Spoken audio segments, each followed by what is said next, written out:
Kaixo, Jon dut izena eta onartzen dut, adizioa dut. Ongi etorri, Jon. Esan, Jon, duela zenbat hasi zinen honetan? Bueno, denbora dezente da. Zenbat da denbora dezente? Urte batzuk. Zenbat urte? Bat, bi? Gehiago. Gehiago? Bai, igual 5 urte. Zure alarria da orduan. Nengoen, bai, horregatik bidaren haute ona, kasu larrietan aditua omen zara. Bueno, saiatzen naiz. Begira, hemen ikusten dituzun hauek ere zu bezala etorri ziren. Eta ari dira, pixkana sendatzen. Ez da Ainara? Bai, niko beto sumatzen dut nire burua. Harinez, lehengo antxio hori gainditzen. Jakina, baina, kontatu zure kasua, Joni. Bueno, nire oso kasuk ez dela jenzten. Irastontza doktore oso ezkoan agertu zen hasieran. Sendazinan nintzala ere pentsatu zuen. Halaxe da bai. Ikusi egin behartzen duten zenolako abstinentzia sindromea pasatu zuen. Goizean jaiki eta gauean loak ahbatu arte ez nuen beste ezetan pentsatzen. Obsesi ikaragarria nuen. Bai, Oixet, orain begira, hortxe zaude lasai. Ez duzu lehengo beharra sentitzen, ezta? Ez, konturatu naiz bizitzan badodela beste gauza batzuk. Telebista asko ari zai laguntzen. Reality saioek adibidez burua apaltzen didate eta han azaltzen direnak ikusita pentsatzen dut. Zertarako idatzi. Oso ondo, Ainara. Asko ari zara aurreratzen. Telebistaren adibidea oso baliagarria da, Jon. Abstinentzia sindromea asko baratzen du. Horretaz, Juanmik ere asko daki. Bai, ni hizkuntzak pozoituta egon nintzen. Ez nekien euskaraz eta tokiz kanpo sentitzen nintzen askotan. Hasieran euskaraz hitz egitea nuen helburu bakarra, baina gero... Esan lasai, Juanmi, gure hankasartzeak onartzen ikasi behar dugu. Gero idazten hasi nintzen, eta kuaderno eta boligrafoa eskuan egoten nintzen beti. Juanmiren kasu ere ez erraza izan, Natura erruz gustatzen zitzaion eta horrek, inspirazioa pizten zion. Baina orain ikasi dut mendira erratiarekin edo mobilarekin joaten, eta asko hobeto doakit. Horrela ez ditut txorien kantuak entzuten eta ez dut idazteko aitzakiarik topatzen. Ondo, gustu ematen du, zuek bezalako paziente zintzoekin. Zer duzu, Carmen, zuk eritzei nahi duzu esan, ba, emakumea? Oso ondo lertzen zaitu, Jon. Ez ikaratu eta ez pentsa berezia zarenik. Hasieran uste dugu bizitzeko idatzi beharra daukagula, baina hori ez da horrela. Ez da miren... Arrazoi duen, Carmen, ni ere horrela ibiltzen inunan. Lanean ordenadore aurrean jartzen nintzenean, beti amaitzen inan nire dokumentuetan sartuta eta poesiaren bat edo beste idazten. Pentsa, poesia gainera. Lasitasunaren aldakirik arriskutsuena. Ez da erraza izaten, poeta birgiz arteratzea. Baina mentxe dituzu Miren eta Carmen? Zuk ez etzi, Jon. Nik lortu dut agendari gabe bizitzea. Orain ez dut atake literariorik esaten, ederki bizi daiteke idatzi gabe. Ederki baino beto. Aske eta bakean esango nukenik. Hori da, Gorka, horrela gustatzen zait, besteak animatzea. Gorka ona heldu zenean hitza zuen uneoro hauan. Bertsolaria zen eta ezin zuen hitza baztertu, baina txoke terapia bat erabili genuen eta begira. Beste bat naiz orain. Lehen, tarte bat noiz topatuko ebiltzen nintzen mendialdera arnasartzera joateko eta gero gustura idazteko, baina orain, geroz eta gusturago nago hirian. Paisaiak gisak horreka ekarri ditu. Ondo, Gorka, martxa honetan, laster alta, ikusiko duzu. Eta zu zeinak, iezaldi jozu ezer esan behar, Joni.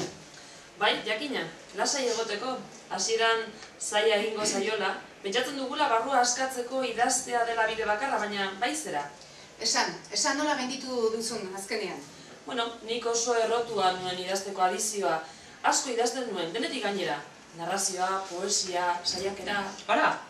Niri gauza bera gertatzen zait, aldizkari batean egiten dut lan eta denetik idazten dut, eta gero jakina ezin idatzi gabe egon. Pentsa, horoskopoak ere idatzi izan ditut. Horoskopoak? Bai, badakit oso larria da eta lotxatu egiten naiz. Bueno, ez galdu itxaropena. Hor ikusten duzun hori itziar da. Ez da erabat sendatu oraindik, baina ari da, ze itziar, ze mau zaude. Hobeto. Itziar gaur arte ekialdeko pabiloian egonda isolatuta. Baina azken 3 egunetan ez du ezer idatzi eta gaur atera dugu. Kontatu Joni, zure esperientzia. Bueno, niri beti gustatu izan zait idaztean. Hain aske sentitzen ditzen hitzekin jolastean. Itziar. Barkatu, hoi lehentzan. Jakina, orain ez dut idatzi nahi ez dut idazten. Baina batzuetan, nahi gabe eskuak ies egiten dit eta zerbait idazten. Bueno, baina 3 egun daramazu ezer idatzi gabe, ezta? Gutxi gora bera. Nola gutxi gora bera? Bueno, atzo... Itxia, berriz ez diazu esango berriz egin dezula. Enon idatzi nahi, baina...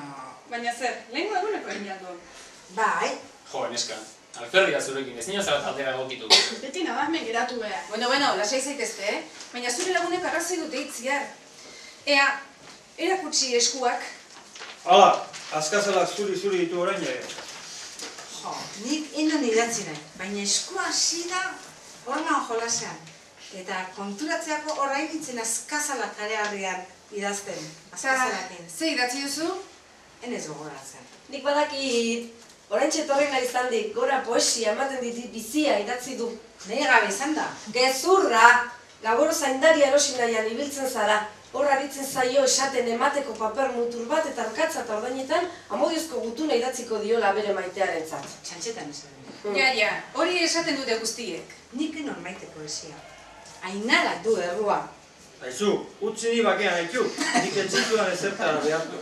Ez zea, eta norkeat erakutsi zidan nahi poesiaren atxarako bidea, Nork. Ja, zu izan altzinen ainara? Ez, ikastotza doktorea, badakizu arretan zen ibiltzen den, Austin Zamora. Bai, ezagutzen dugu elementu hori, arriskutsua oso. Eta Carmen ere ibiltzen da, Aizu guapa, hobe zaude izinik.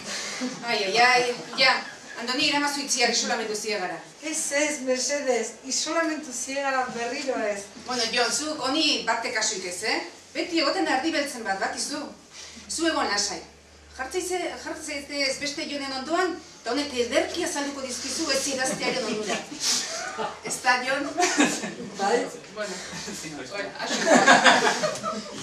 Kaixo Jon, nire Jon naiz. Nire aurreko izut, ez dutasunean. Gauean ezin eguna baduzu, hotze egin niri. Aldameneko gela neongonez. Zuk besteen aldean seguruago ematen duzu. Ni beti izan naiz taldeko indartsuena. Edengoen hauek bezain gaixorik. Poesiaren biruzea etzen niganaino heldu. Nik orduan zurekin ekin nahi dut terapia.